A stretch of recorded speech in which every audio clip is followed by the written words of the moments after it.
Hi, everybody. My name is John DePietro. And I'm Bob Zagami with the Camper Report Show. And on this Camper Report Show, we take an in-depth look at the future of Tiffin Motorhomes as we have this exclusive interview with Leigh Tiffin, the third generation president of Tiffin. You're going to be amazed at this young man and his vision. Yeah, he's a great guy. Looking forward to that one.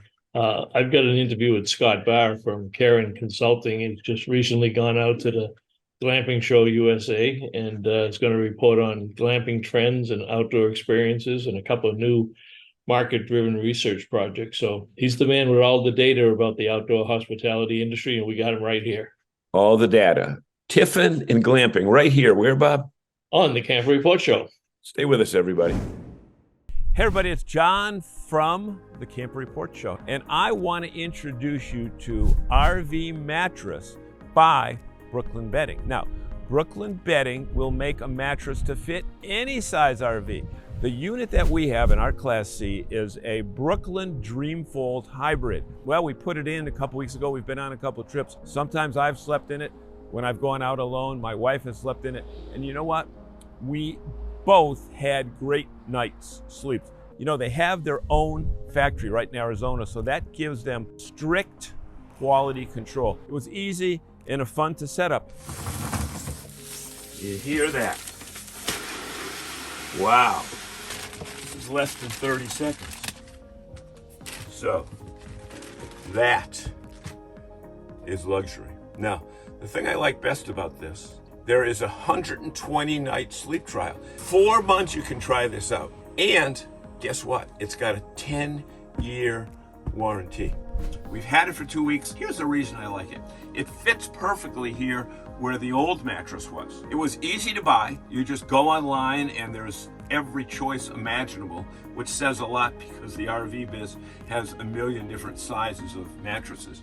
You should order it now. It's 25% off, and give yourself, your family, and anybody else who you travel with the best gift possible, the gift of a great night's sleep.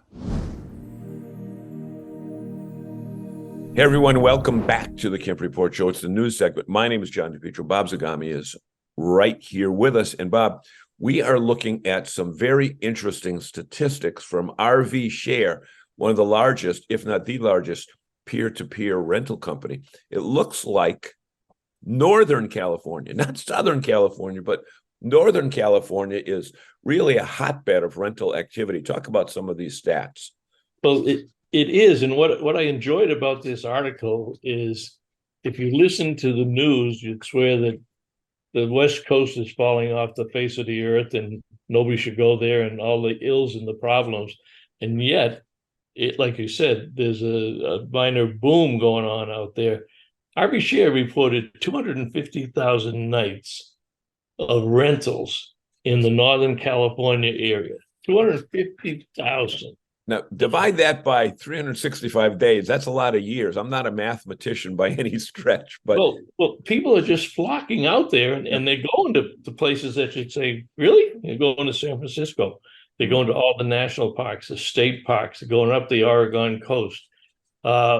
It was a crazy number. 7,000 rental units are available in California on the RV Share platform. Yeah. And they're getting $2,000 for 5 days, not a week. That's a lot. 5 days, people flying in. And what I really thought was interesting, 4,000 of the 7,000 people who have put their RVs into the RV Share community will deliver the RV to where you want it to go and pick it up. They will deliver it to the campground. They'll deliver it to your house if you're using it for an in-law apartment or for a vacation. So there's tremendous activity. And this is just RV Share, and it's one area of the country that shows the popularity of peer-to-peer rental groups. And these people buy RV, a lot of them just buy them to rent them out. So it shows real strength. And of course, you got Outdoorsy and you got other vendors in the space. As well as the private people. And the other thing that really caught my attention, San Francisco based, this is exactly how they word it. San Francisco-based owners alone have rented their RVs out for nearly 10,000 nights. Well, San Francisco doesn't have any campgrounds. Well, Doesn't have a lot of parking lots. they must say San Francisco area, because I have driven in San Francisco with a car. Yeah. That's the last place I'd want to take an RV. Although very interesting. There are a lot of tents in San Francisco, tent campers, but I don't think that those are the type of campers that we're talking about. We don't count those in the RV statistics. No. Right. We don't. So, right. Very interesting. That'll be interesting to see how those numbers, continue in the winter months. $2,000 for five days. We may have a lot of RV owners who have never gone RVing in their life. They just put it into RV Share and Outdoorsy and collect the money. Crazy. So moving on, our friends at Camping World have diversified again. I shouldn't say diversified, but they've expanded again. They just acquired a 12-unit chain called, what's it called here? Travel Camp RV. Travel Camp RV. They're geographically diversified from Florida, Georgia, North Carolina, South Carolina, and Texas. But very interesting. It used to be that, there were certain areas that were dominated by one retailer, but all the major retailers now, whether it be General RV, Blue Compass RV, Campers Inn, or Camping World, they're all jumping into each other's territory. And it's very interesting that one of the locations for Camping World will be in Jacksonville, Florida, which is the corporate headquarters of Campers Inn. So these guys are fighting it out. It's kind of interesting. Again, we've talked about it before, but you go up that 95 corridor from Florida to New England. There are some cities that you go through in Georgia or South Carolina where first you see Blue Compass, then right next door to it, you see Campers Inn, and right next door to that or right across the street is Camping World, and they have tremendous amounts of inventory. So this is symptomatic of that now we see dealerships that have more than one or two outlets that are looking to be acquired by some of these mega dealers. And, Marcus has said for a long time in print and in their corporate reports, Camping World wants to have 320 locations in the country over the next 5 years. So he's not stopping. And even though there's a slowdown in the industry, lots of times when we have a slowdown in the industry, many people decide to get out of the industry. So acquisitions have not slowed down at all. Not at all. You've got all that rental with RV Share and the peer-to-peer, you got acquisitions. So there's a lot of activity that's going on in the RV space right now. Yeah, and you see many times in situations like this where family-owned dealerships that have been around maybe in the second generation, 25 or 30 years, maybe the next generation is not as interested in continuing. So they're cashing in. They're selling out to the big guys and saying, let's go spend the money. One of the things that was very attractive on Travel Camp RV is they traditionally sell what they like to call affordable priced RVs. That was what Marcus was going after in buying these 12 dealerships. Predominantly what you'll find on their lots are Thor and Forest River products who have multiple brands, but entry-level affordable products. So it gets them into the Southeast with a big footprint on affordability, and that's the big area, the industry that's selling very well right now. Yep. And we've got a fascinating story coming up, but we should tell our audience that we do get all of the content that we use here in the news section from our friends at RV Business in Woodall's Campground Magazine. And as we say that, and we bow down to Rick Kessler and our good friend Rick Kessler, and he did a great job. All we have to do is go read their site and pick up all the news items that we need every week. Yep. All the news that's fit to print. Them. Right. Exactly. So this story about Space Camper is fascinating because Space Camper came out a while ago with a camping bed that would go on the back of the new Cybertruck whenever the Cybertruck is ready. I mean, there's some people said that certain test markets it's already available. I've not seen one on the street. Have you seen one in Florida? No. So not at all. But I think the stuff that I've read is, maybe in 2024, they may be getting close, but Space Campers they've been doing their homework. man, And I'll tell you, I don't know what kind of money they've got or investment, but they're betting the farm. They're betting the farm on this truck. I can tell you that. This new product is a towable, and No, this is slide in.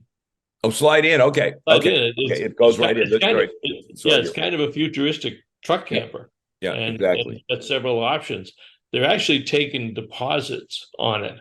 $100 deposit, fully refundable up until the time that they ship the product.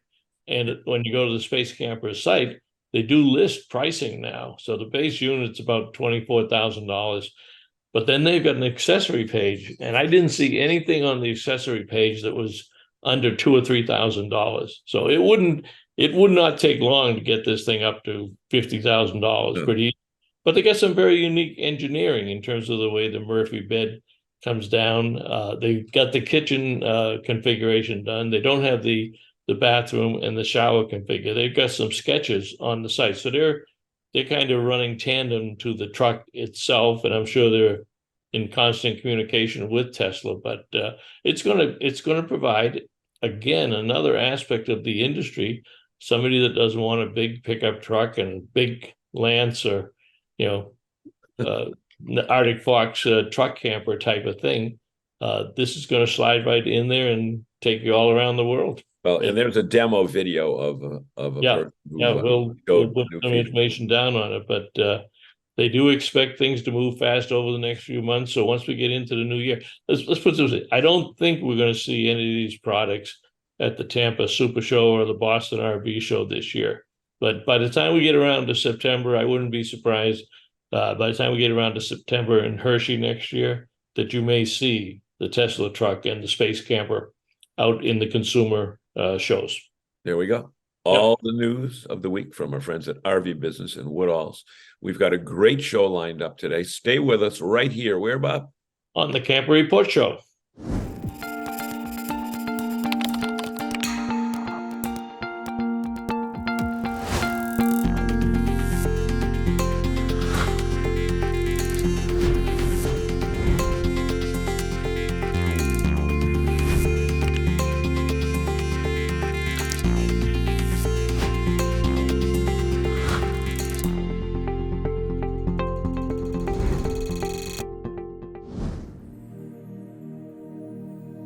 All right, welcome back to the Camper Report Show, and brought back our good friend Scott Bahr from Cairn Consulting Group, who is probably the premier market research firm for RVs and campgrounds and outdoor hospitality and outdoor recreation. Scott, what have you been up to lately?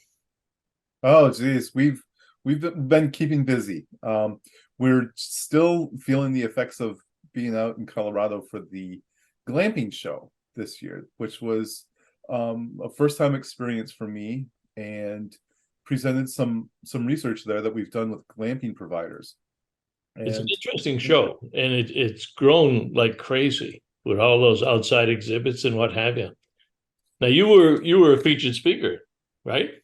Yes, I was. I was the first speaker on the first day of the show, and it was received very well.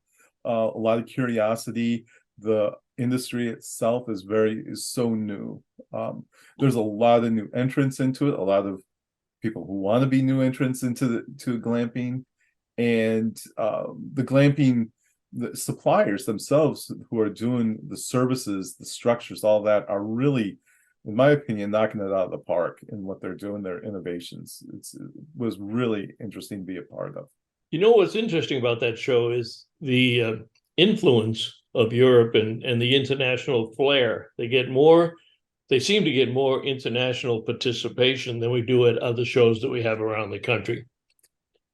That's a great observation, Bob, because many of us at the show spoke of that. Whether it was the European or the Latin American countries were highly represented there. I spoke with the president of the Mexican Glamping Association at length, as well as some of the other providers who are doing large glamping operations down there. So yes, it's very well represented internationally, and they're seeing the growth they're seeing in those countries is amazing. How about outdoor recreation? I know you did some things with the Outdoor Recreation Roundtable and the Outdoor Retailer Show.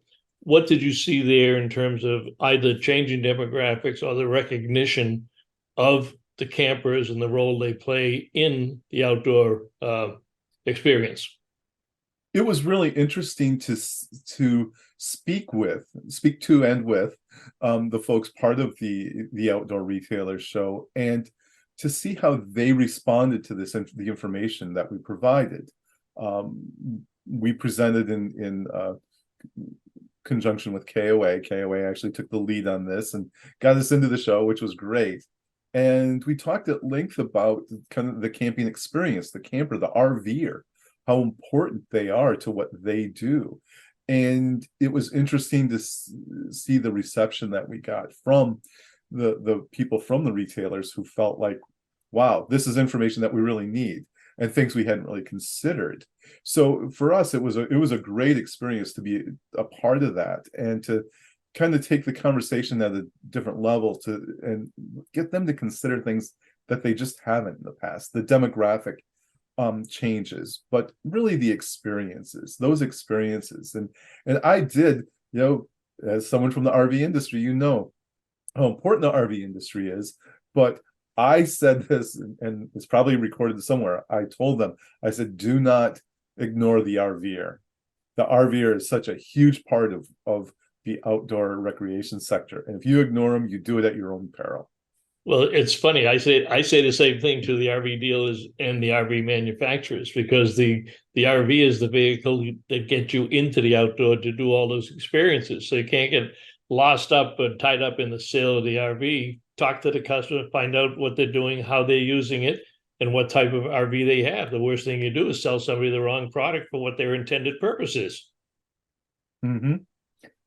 It was interesting too. The overlanding group was there, and they were busy the whole time. I had a chance to speak with them too. They, because a lot of people would go up to them and ask, like, "What are you doing here?"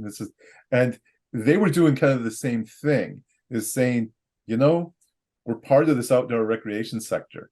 The retailers need to pay attention to this because it's a growing and huge opportunity for the retailers. Well, we had 3 or 4 exhibitors at the dealer open house. There were overlanders that were coming in to try to appeal to the traditional RV dealer to extend the product offering on the lot to the real outdoor, extreme outdoor person that wants to be out there for a long time and have all the benefits of it. And they did very well. So they're I'd said that 3 or 4 years ago that we have to get both of those together. And I think when we get into the consumer shows this year, we'll see some of those types of vans and the smaller products. I think we'll have some in Boston this year. I'm sure you're going to see a good influx down in Tampa. I don't go back to KOA because you went there with KOA, and of course you are the man behind the North American Camping and Outdoor Hospitality Report. Tell us what's new, and this is probably about the time of year that you start to look at the next one, and you've been looking at all this data and all these shows. Where do you think you're going to take it this year? We're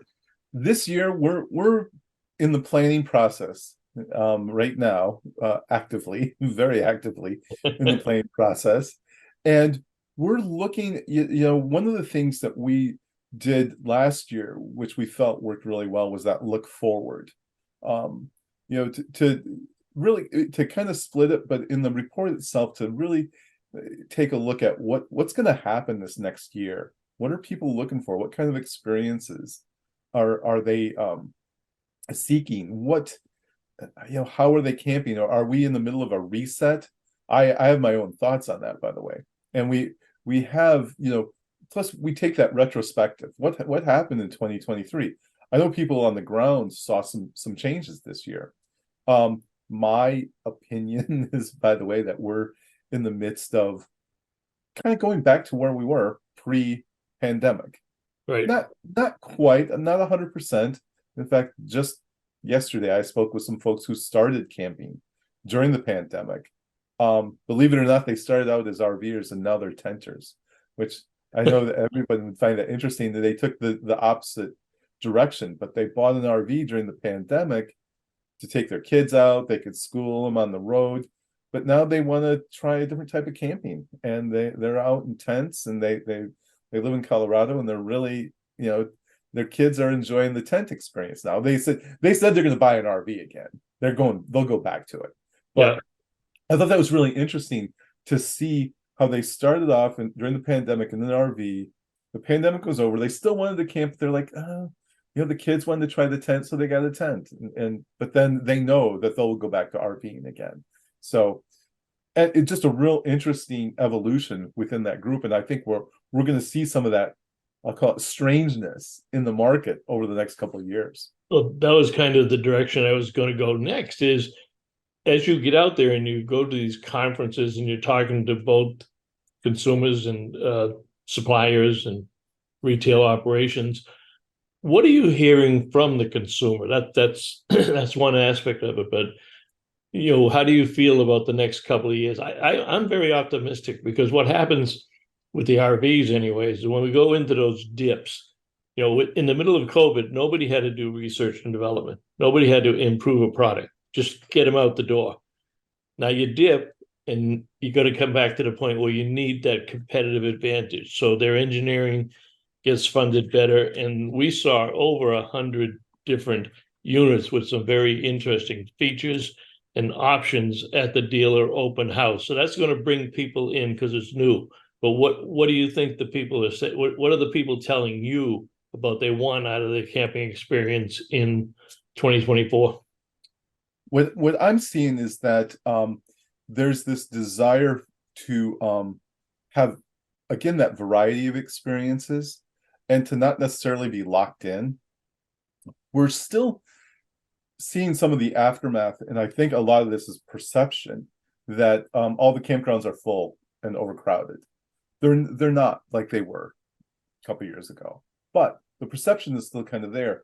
What it did, though, especially during the pandemic, was it got people out having some of these different types of, especially in the RV sector, staying in different places, unique places, different locations. And I think that that's going to continue. And the industry itself, I see that there being these opportunities. And one is that RVer and camper who wants these experiences, but they may not have, especially the newer RVers, don't have maybe the equipment or the knowledge on how to stay at some of these locations, whether it's boondocking, overlanding. By the way, just to plug the overlanding industry again, I think they've helped the novice RVer tremendously with the developments and innovations they have in the gear to get people off the grid and out and about more. Well, it was a more robust product too, because when Mm-hmm. the RV company started to drift that way, it was bigger tires and maybe a little bit bigger battery pack. But now they're seeing what the true overlanders have, and we're improving the RVs. But consumers are looking at that saying, hey, that's really nice. And Yeah, it's it gets them to different places. Right. It opens things up for you.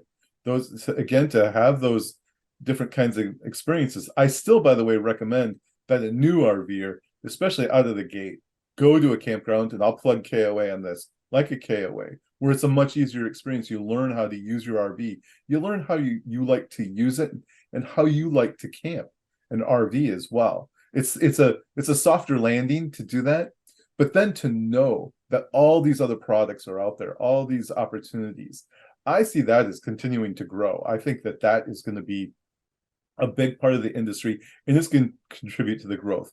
And again, an issue that most people get sick of me talking about, but it's the off-season and winter camping and RVing. We know from work we did last year that there's a desire, especially among RVers, to get out there and have these winter experiences. And their biggest barrier is to have a winterized RV. And I don't think a lot of people understand what a winterized RV is for the actual outdoor experience. But I see for the industry, I mean, we're already hearing it in the area I live in of people wanting to come up here and stay in their RV while they go skiing. I mean, lift tickets are really expensive, and if they can save money on their accommodations and still they're out, they're tailgating, they're having these experiences. I think it's great, and I feel like it's a growth opportunity. I think it's going to continue, and again, like you talked about the innovations, that's what we need. That's what we need, and to understand this is how they want to use their RVs. I could talk to you for a couple of days, Scott, but we're limited on our interviews for the show. And, I wish I was up at Andy's up in Portland having a lobster roll with you, but we'll have to save that for another day. So our guest is Scott Bahr, Karen Consulting Group, a premier outdoor market research, data analytics. Always a pleasure to be with you, and hopefully, as you put all these things together, one of my desires for the RV industry is that the RV industry, I'd like to have an RV or an outdoor lifestyle show where you go in and see RVs, see the boats, see the skiing, see the outdoor retailers, and build out the typical RV show so that when the people go there, they can buy the RV, but they can see all the other things that they want, not have to go to 2 or 3 different things. So I love that. Am I crazy, or can we see that in the future? I think we need that. I think it needs to happen, and you're going to have to organize it, I think. So. All right. I'll do it. Scott, always a pleasure. Thanks for stopping by. Thanks, Bob. It was great to be here.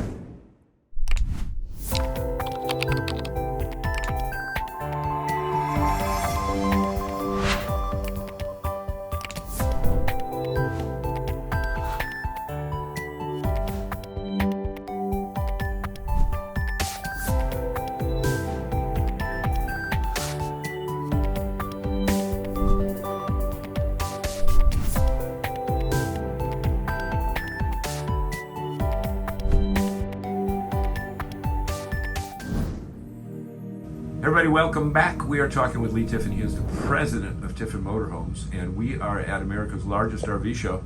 And welcome to the Northeast, sir. Great to be here. Always love the Hershey show. Okay, over 50 years. I know I was talking to another gentleman before whose name is also on the side of these buses, named Bob Tiffin. I think you know him well. Very well. And he said, you know what? We've been here for 51 years, and it's one of the top-selling shows in the United States. It is. It's one of the premier retail shows. We look forward to it every fall. Hershey in September is always beautiful, and it's a great day to sell an Allegro, as we like to say. And we love coming back and seeing customers that we see every year, and making new friends too. Yeah, and you can tell that there are so many people that come and see your grandfather, and he's like a rock star over there in his own bus, and Truly is. He's been doing that for a long time, and everybody knows Bob Tiffin that's been around motorhomes, and he's got a loyal following that I believe is very well deserved, because he's taking great care of our customers. and you can tell people that it's your name that's on the side of the coach right now, because you're running the day-to-day operations. Does it put more pressure on you taking over as a third-generation family member? Because I don't think there's another company in the industry that's gotten to the third generation. You know, that's that a I'm great aware of. question. I guess I've never thought about it in terms of pressure. For me, it's more, upholding my grandfather's legacy. I feel like I'm accountable to him in many ways, and accountable to so many great Tiffin owners that we have accumulated over the years of doing this, right? Stop 1 second. Accountable to owners. Yeah. A very interesting perspective. Why do you feel that way? Well, I think it's the legacy we've established as a company, right? We're customer driven. That's what we like to call it. And so we put our name on it. And we think that brand promise represents quality and customer service. So when things do happen, and they do, unfortunately, with RVs, we got to make it right. And that's what that name on the side of the coach, Tiffin, really represents. So in that sense, maybe it is a little bit of pressure, but what choice have you got? What is your vision right now, if you were to wipe the slate clean and say the company's starting new on September 1st, 2023, and you get to run your own show? What are you going to do? Well, thankfully it's not. Thankfully it's not, because okay. I think that 50-plus year history has really done a lot of great things for this company. And so I've been pretty consistent in my message saying preserve, evolve, grow. is how we think about the Tiffin of the future. Preserve the great legacy we've established for honoring our word with customers, taking great care of them, building a great product. Evolve, meaning we do need to modernize. We do need to make sure that we are the partner of choice for the best dealers in North America, and that we're easy to do business with, both technologically and in terms of the product and the product quality we offer. And then grow. For me means we're going to diversify our product, we're going to diversify our platforms, and we're going to take this Tiffin badge and what it represents, and we're going to offer it in several different packages, not just the Class A business that we've been so good at for a long time. So you really came on strong with Wayfarer. Yep. And that became the #1 selling Class C diesel in the entire United States. And I just noticed a new platform that's on the Ford Transit. The name escapes me. The Midas. The Midas. Being introduced for the first time, or has that been around for a while? It's been around for a little while. Due to Ford chassis constraints, we haven't produced a whole lot of them, but we continue to invest in that product and in that platform, and we see it as a big part of our future growth. So is the goal at one time to take somebody who comes in on a gas chassis at a lower price point and then have them graduate into up to a... You know, I think there's a few different reasons why you would offer a Ford platform in addition to the Mercedes, right? It tends to be a little more economical. Some folks say they like the way it drives and handles even better. And then, of course, you know, we never want to miss an opportunity to get somebody in the Tiffin family. Yeah. Okay. So what have you learned business-wise that you learned in Tuscaloosa? Because there's no question, you were an All-American, right? I was a place kicker at Alabama. Place kicker at Alabama. And did you ever win any walk-off games?